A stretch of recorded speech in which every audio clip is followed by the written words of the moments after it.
At Mathare North Primary School, Beatrice Achieng has been preparing food the past 2 weeks for the hundreds of flood victims who are being sheltered in this internally displaced people campsite. She's with Tushinde Children's Trust, a charity working in Nairobi's Mathare and Kiambu informal settlements. They are living here almost 300 people, and I'm only able to feed 200. There's a county government organization bringing food called Dish in a County. They are also helping us. Monica Musyoka came here after losing her home in the recent floods. Her 4 children are not able to go to classes. We hope government will help us with the books to build classes so that our children may return to school to continue learning.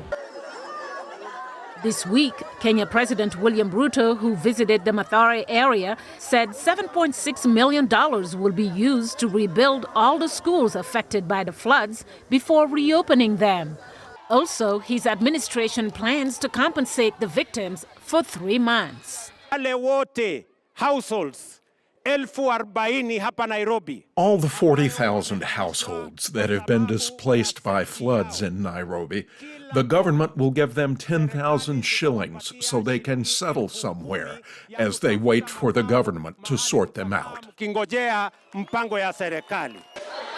Back at the camp, another victim, Felix Ochang, told us it was around 10 p.m. when the water started flowing into his home 2 weeks ago. He says that while this place is not ideal, he has nowhere else to go. We can't go back because our house is marked for demolition 30 meters from the river. Everything will be demolished. In the Mathare area, some homes that have been built along the river are already being brought down. Director of Meteorological Services David Gikungu says the events of the past weeks have surpassed anything that resulted from last year's floods caused by the El Niño weather phenomenon, which he notes continues to influence heavily what's happening now. Because of that, he says, it's difficult to predict when the rains will subside. We have referred to April as the peak because that is what is normal. March, April, May, and April normally has the heaviest rainfall.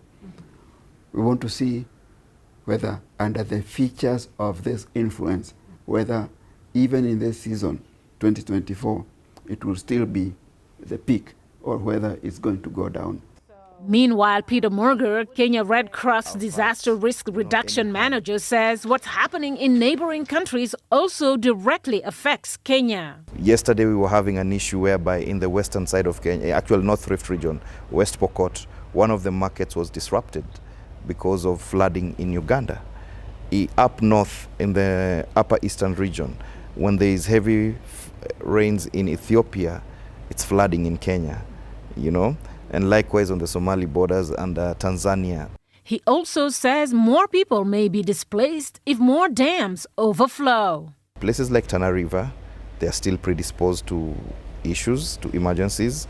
Places like the low-lying areas of the West Kenya, the Homa Bay, you know, the countries that are around the lake region, the backflow of Lake Victoria, which is really now very full. For now, have an umbrella handy, as this week's forecast says the rain is still expected in many parts of the country, but the storms won't be as strong or as intense as they've recently been. Mariama Diallo, VOA News, Nairobi.